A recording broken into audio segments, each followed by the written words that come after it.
Hey everybody, and thanks for watching my how-to video on how to do a compression test on your Scion TC.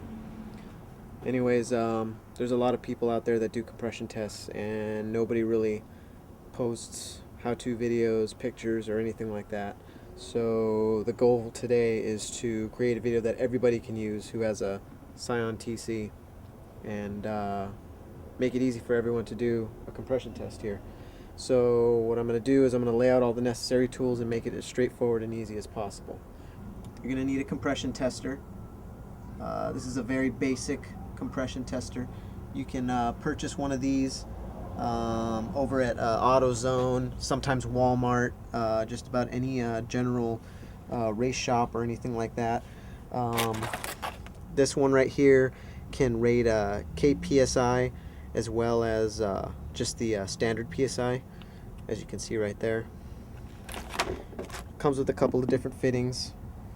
Okay, you're not going to need any of these extra fittings for yours. You're just going to use the standard one, which is right here. Then you're going to need something to remove spark plugs. This is a pretty neat tool. It's just a quick swivel spark plug remover. Got this at AutoZone for about 15 bucks, 10 bucks. You're going to need a 10mm socket, as well as the little tiny ratchet to pull off most of your bolts. Okay, you're going to need to remove the bolts that are holding down the coil packs, and they are located right here. Let me show you real quick.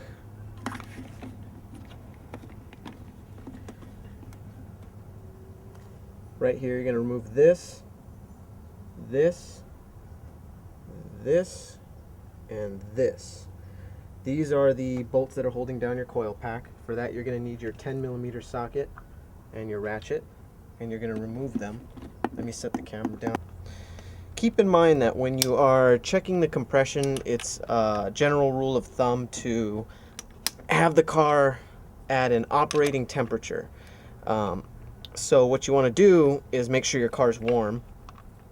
First off, take it out for a quick 5 to 10 minute spin. Bring it back and wait about 10 minutes because you don't want it to be too hot when you're taking out the spark plugs, so you don't mess up the threading on the inside because the whole metal explodes. Pull out the coil packs ever so gently. Don't want to tug on the wire on the outside. You can go ahead and rest that right there. Pull out the next one, rest that there.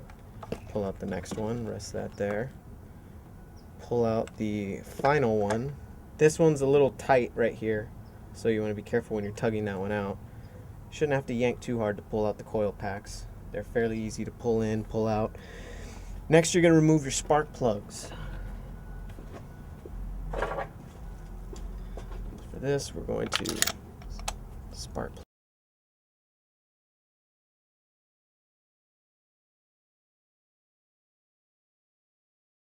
Okay, so now we have our spark plugs out. There's nothing obstructing our view here. Okay, as you can see, that is the block right here. Okay, so what we're going to do is I'm going to give you a real close-up view with this fisheye lens and show you exactly how you're going to drop that little compression tester hose inside there and start testing everything. Okay, I will be back in 1 second, and then we're going to start. Okay, so now we're looking at our motor here. We got our motor here. We've got our compression tester. Okay, if you got a compression tester with a quick couple device, you're going to want to go ahead and couple that in there. Okay, I need both hands to do that, so I'm going to set the camera down again.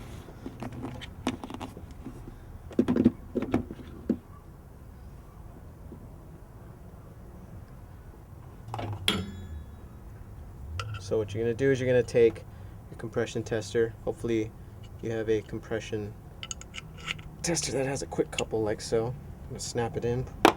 Now on my compression tester, this is the release valve to release all the pressure out. Okay, so here's what you're going to do.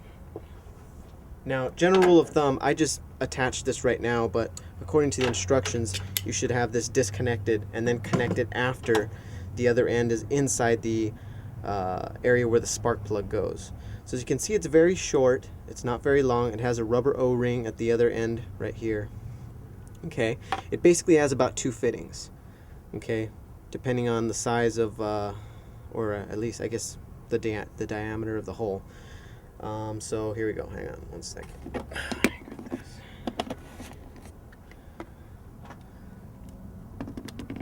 Okay, so what you're going to do is you're going to take this and place it down as straight as you can into the hole there.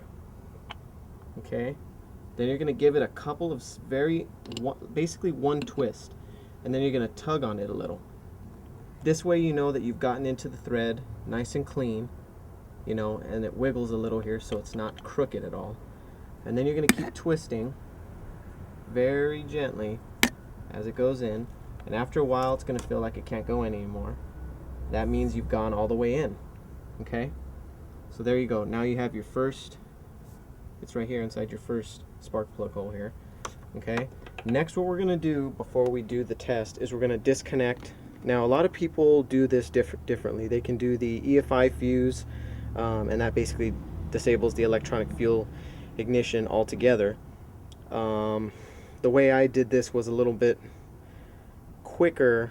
I guess if you don't know exactly what your fuses are, I was in a hurry this morning to do this because I had to get on my way to go and tune. But what you can do is you can unplug the clips from the injectors. This may seem like a little bit of trouble. Mine pop out pretty easily. So what you're going to do is you're going to disconnect the actual clips from the injectors. So what we're going to do is we're going to move our coils. Take our coils and move them over here.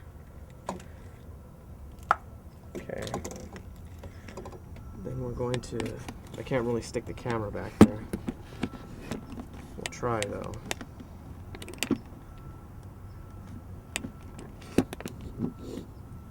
Okay, so anyways.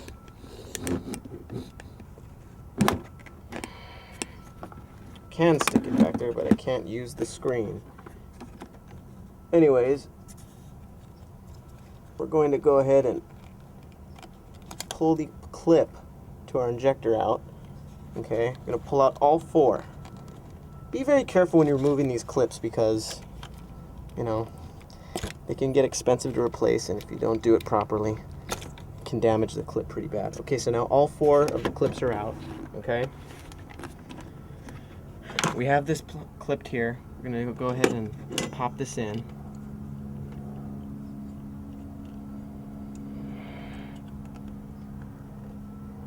I need both hands. Alright. Set this down again.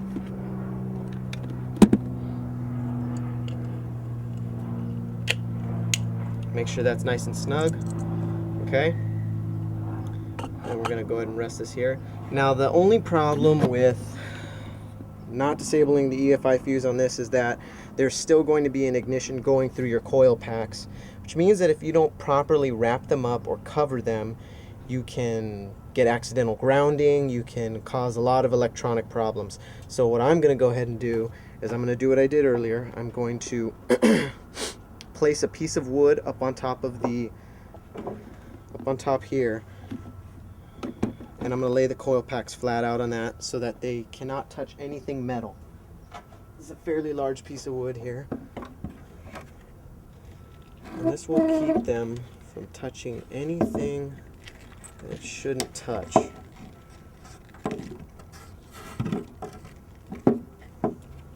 Push this piece of wood in a little bit further.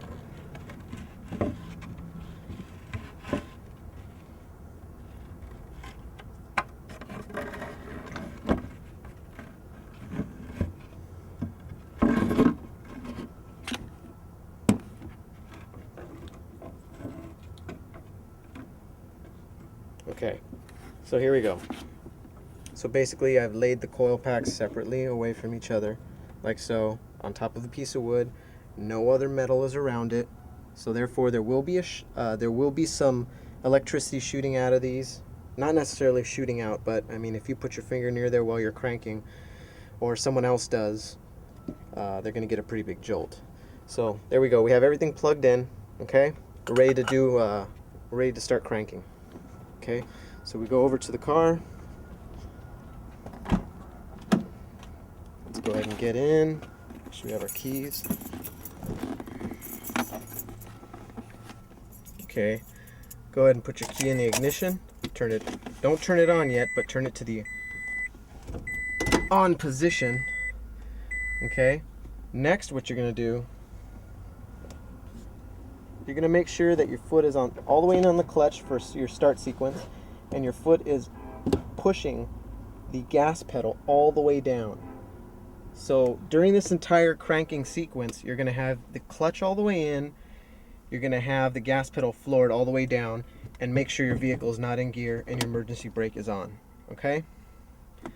My vehicle has a push button start, so what I'm going to do is I'm going to let it crank over about 4 or 5 times. The car will not start, it will only crank.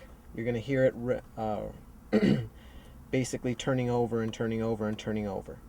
Okay? So here we go. 2, 3, 4, 5, 6, 7. There we go. So I let it turn over about 6 times. 4 or 5 turns. Okay? We get out of the car. And then we go and check our compression. What's our compression level at right here? According to the gauge, we are at 190 and some change. So we might be at like 190, 191 right there. Okay?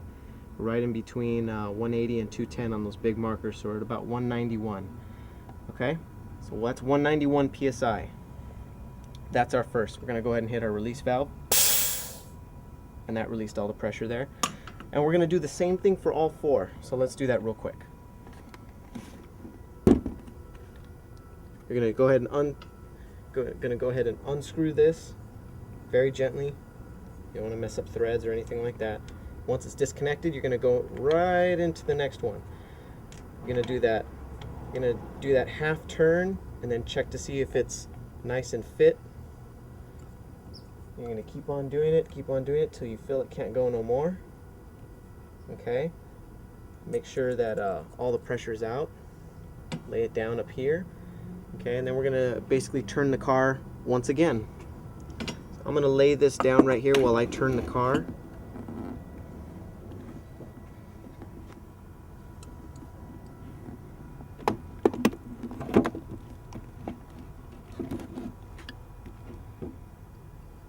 So that you can see it.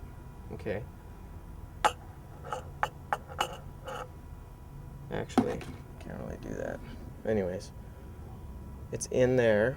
Okay, so we're gonna go ahead and go back to the car and turn it again. I'm gonna turn the camera off for this one. Okay guys, we're back again. We're still on the second cylinder here. Checking the compression out again on the second cylinder, and it's at 180. You can see 180, dead center right there. Our first cylinder was at 190, 191-ish. Second one is at 180. Okay. You also want to make sure that when you're cranking the vehicle, that you want to either count the same amount of seconds or you want to count the same amount of cranks, because you don't want to crank one more than you would have cranked the other one. You're going to get a different reading than what the actual compression is at, because if you actually crank this car 10 times, your reading will come out to 210, 215, 220, which I did on my very first test, and it was totally incorrect. You're going to want to crank the car only about 4 to 5 times at the max, and then you're going to get an honest compression reading. My first test, I did a full 10 to 15 cranks, and my car read at 210, 220 compression, which I thought was amazing, but very unrealistic. So we are at 180 there. Go ahead and release the pressure from this one. We release, and we do the same thing for the third one. Okay, we're going to do the same thing for the third one now. Stick it in the third one, do a half turn, tug a little, and then we keep twisting, twisting gently. And then we make sure that it's in nice and tight. Okay, make sure there's no pressure, and we do a start. Remember, 4 to 5 cranks.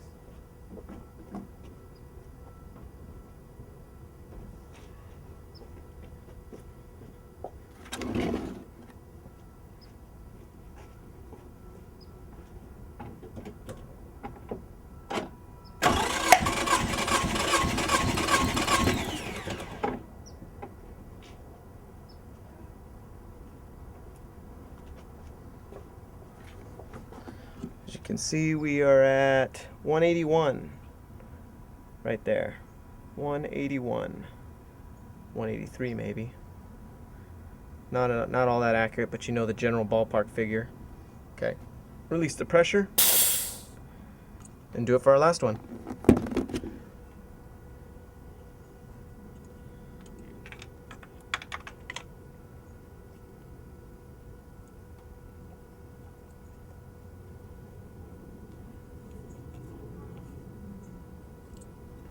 Here we go, last and final one.